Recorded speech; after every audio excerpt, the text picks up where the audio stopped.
Fuck it, show's almost over, and most of y'all stayed at the bar. Fuck you, I'm coming over here. It's story time. It's story time, motherfuckers. Alright, so there's been a lot of ass fucking talk tonight, so I got a little treat for you, a little treat. How many of y'all were raised up super Christian or around super Christians? Alright, there was this gal, I would normally not say her name, but it is pivotal to the joke. This good Christian gal named April.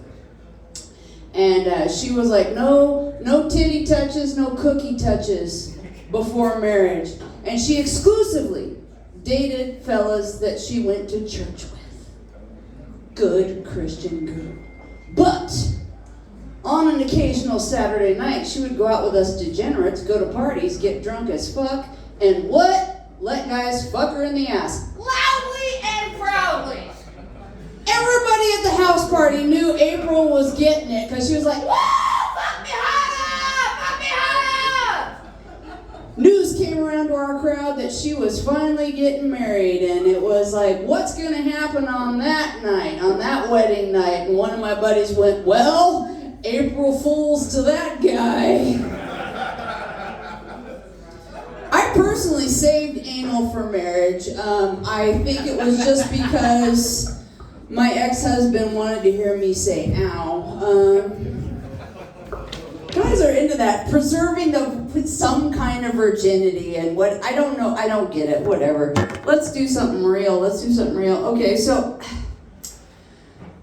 those of you who were here at the beginning for LJ's Nig-Nog joke, I was the one that informed him of that, because Because of my grandfather, I am a profound collector of racial epithets. This doesn't mean I like them. It was just because of him, I knew more than most other people knew. Because World War I, World War II, that period of time, the most racist period of time. White people had bad names for other white people. Do you not realize this? I found that out from my grandpa there towards the end. I came to his house because I was helping take care of him. And he was peeking out the curtains.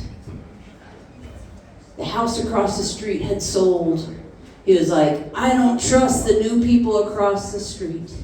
And I was like, oh shit.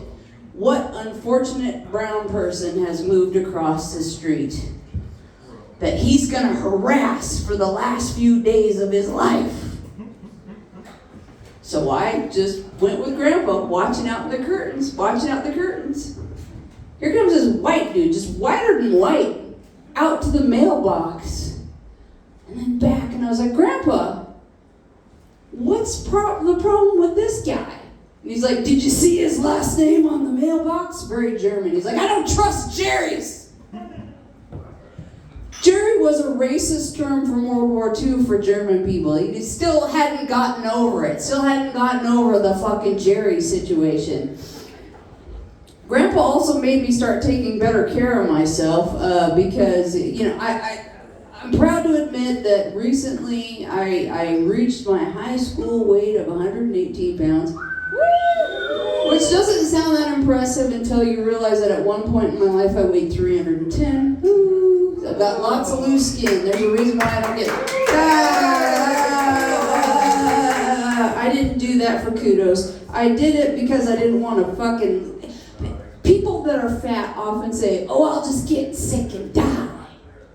No, that's not what happens in my family. Grandpa first got sick when I was 6 years old. They were like, he's going to die any minute. And he lived until I was 49 years old.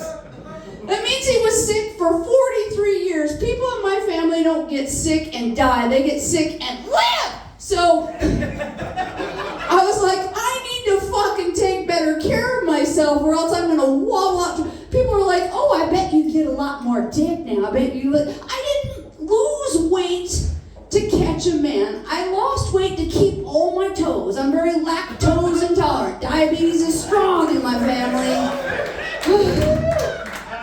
God damn it, you just don't understand. You don't understand. I didn't get... Well, and then there's like serious, I'll show you. There's lots of extra skin. You think I want to show that to anybody? It's gross. No, actually, I'm very proud of it. I'm very proud of it. Woo! Oh, yeah! Where was I going? Okay. Yeah. Old and live.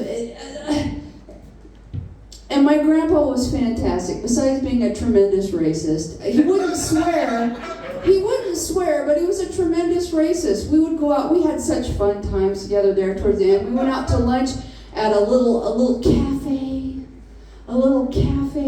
Middle of the day, we were the only ones there, and he looks at the kitchen, and he was like, "It's all Mexicans!"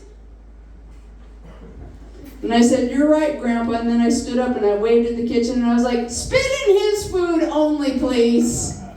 Only his food." It would probably do him good, probably help keep him alive. It did. He would call me up and say, "I woke up," and hang up. Oh shit, it's that Mexican spit that keeps you going. You should try it out. You should go and insult the kitchen at every place you go. Should I tell a real joke? Should I try to do some real comedy here? No? Should I just be a degenerate asshole? That's what... All right. Marriage and reproduction was not part of my life plan, in case you were wondering.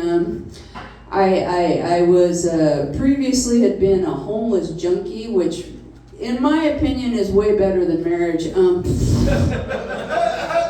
Really. And back when Freak Alley earned its name, I go to Freak Alley now, and I don't know if y'all have ever gone to your old neighborhood and seen it gentrified. That's what it feels like to me. All the charm is gone. There's no dirty needles. There's no smell of urine. There's no random shit piles.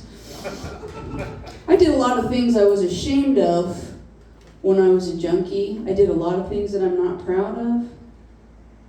Robbed. Did terrible things. But there was one con that I was never ashamed of. See, I was 19 and 98 pounds, just junked out, so I passed for 15. I would hang at Freak Alley and be like, "Mister, I would do just about anything for $20. Y'all know what that anything was. I didn't do it. I didn't prostitute. He'd pull out his wallet and I'd just grab it and steal it. Because what the fuck is he going to do? He's going to tell the cops the 15-year-old that I was going to pay $20 to blow me stole my wallet. It's not going to happen. Perfect fucking crime, and I had no guilt. Now, the problem with this con is I did get sober, and I did get a corporate job, and I did start recognizing motherfuckers. That's a long day at work, I'll tell you right now. My name is Tanya Cope, and my friends have shortened that to Taco. You have a good night, friends.